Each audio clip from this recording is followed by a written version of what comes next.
Iconic stores people grew up with that no longer exist. Remember when shopping used to be a full-fledged experience? Before shopping was as simple as pressing enter on a keyboard. People would dress in their snazziest clothes and stroll through Woolworths or pick up the latest fashion trends at Bonwit Teller. If you have fond memories of doing holiday shopping in Gimbels or choosing your favorite flick in Blockbuster, then grab your fanciest hat and take a stroll down memory lane with these iconic stores of the past. You'll be surprised how quickly you forgot they even existed. Before we begin, make sure to smash that like button, subscribe to our channel, and click the notification bell for more amazing videos. This 1879 company, founded by Frank W. Woolworth, was one of the first general stores to merge with other companies. Woolworths closed in 1997, leaving its five and dime legacy in its wake. This store took shopping in the Midwest to a whole new level. Its glamorous clocks, Tiffany ceiling, and bronze placards made for an unforgettable shopping experience. Though it was acquired by Macy's in 2006, it's still classy to us. As far as mid-price department stores go, it doesn't get more classic than Mervyn's. It was the hottest retail chain in the West until it tried to expand to the rest of the country, and the company shuttered its doors in 2008. The Great Atlantic and Pacific Tea Company had humble beginnings as a mail-order business, but by 1930, it was the largest grocery chain in the U.S.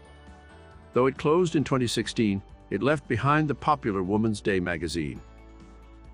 Sebastian Spearing Crest founded the Five and Dime Crestjes in 1897. By 1962, the company expanded by opening a store you probably know well, Cart. The remaining Crestjes closed in 1987, and as of 2022, Cart is following suit. Kinney Shoes was the largest shoe retailer chain in the U.S. in 1936, but 30 years later it was sold to Woolworths for $45 million. Nowadays, the remaining Kinney shoe stores are found under a different name, Foot Locker. We'd recognize that cursive logo anywhere. Hills was founded by Herbert H. Goldberger in 1957, and it was once the nation's 8th largest discount retailer. It had a quick fall from grace in the 90s and closed by the time 2000 yen came around. This company had the honor of being the first music store chain in the U.S., and it even helped bring the Beatles to Pittsburgh for a rare concert. Despite its record-breaking pun-intended beginnings, National Record Mart closed in 2002. Bonwit Teller wasn't just a store, it was an experience. This high-class retailer was known for expensive products and luxurious atmosphere, so it was right at home in the movie Breakfast at Tiffany's, where the store was featured in several scenes. Zoyer began in 1919 as an undergarment supplier to retailers and grew into a specialty women's wear store. Zoyer was eventually sold to Ames, but its one-time subsidiary, TJ Maxx, isn't going anywhere anytime soon.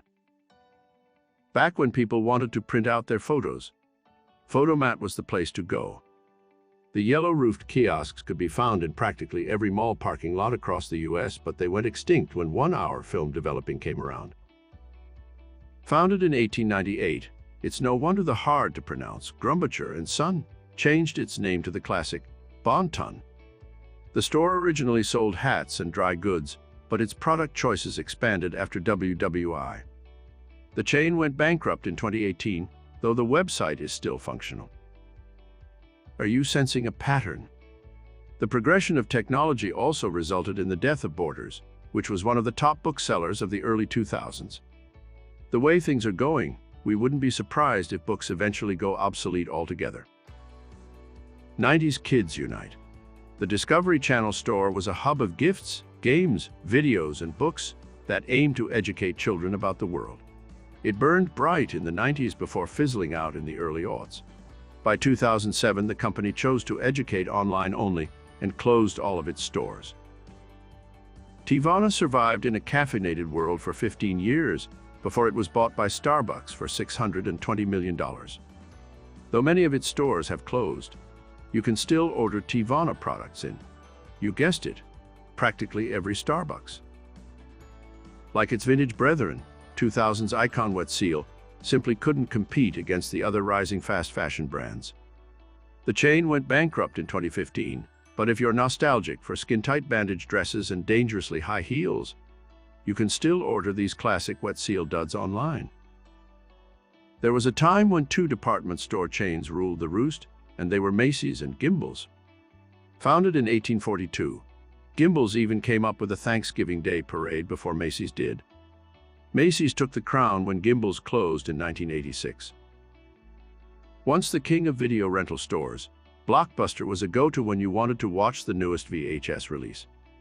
Streaming services led to the company's demise in 2013, but you can still get nostalgic in the last remaining Blockbuster in Oregon.